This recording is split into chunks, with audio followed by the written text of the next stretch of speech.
CJUE considère que cette solution elle est compatible non seulement avec le texte de la directive fusion, mais également avec son esprit. Avec le texte parce que la société absorbée transfère l'intégralité, l'universalité de son patrimoine à la société absorbante, y compris donc, selon la CJUE, sa responsabilité pénale.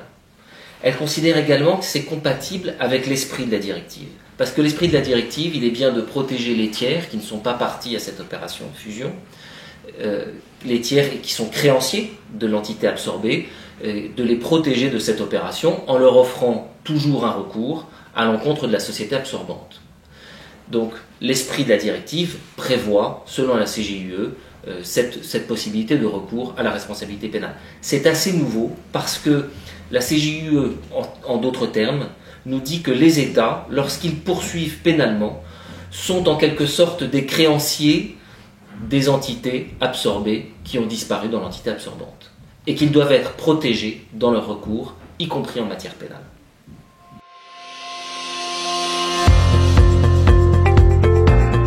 En l'état, la décision ne l'est pas.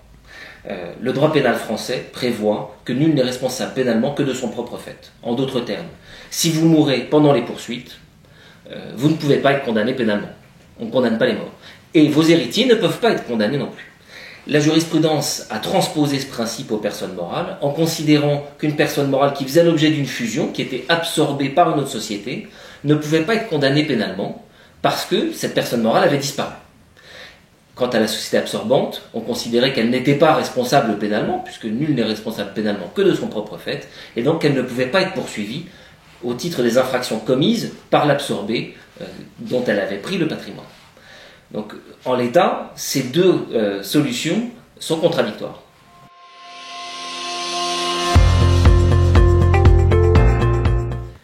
Bien malin qui peut le dire aujourd'hui.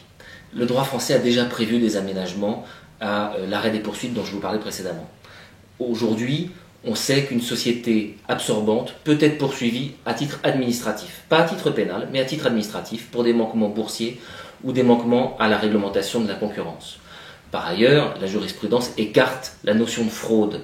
Et si jamais une société a été absorbée exclusivement pour faire obstacle à des poursuites pénales, cette absorption n'entraîne pas l'arrêt des poursuites, parce qu'il y a fraude. Pour autant, le principe de personnalité des poursuites est très ancré dans notre droit national et il a valeur constitutionnelle. Le Conseil constitutionnel l'a consacré en s'appuyant sur la Convention européenne des droits de l'homme. Et donc aujourd'hui, on voit mal comment cette décision de la CJUE serait conciliable avec le bloc de constitutionnalité dont le principe de personnalité des poursuites fait partie. Donc, si une nouvelle loi devait intervenir, naturellement ce sujet devrait être pris en compte et devrait être traité par les plus hautes instances.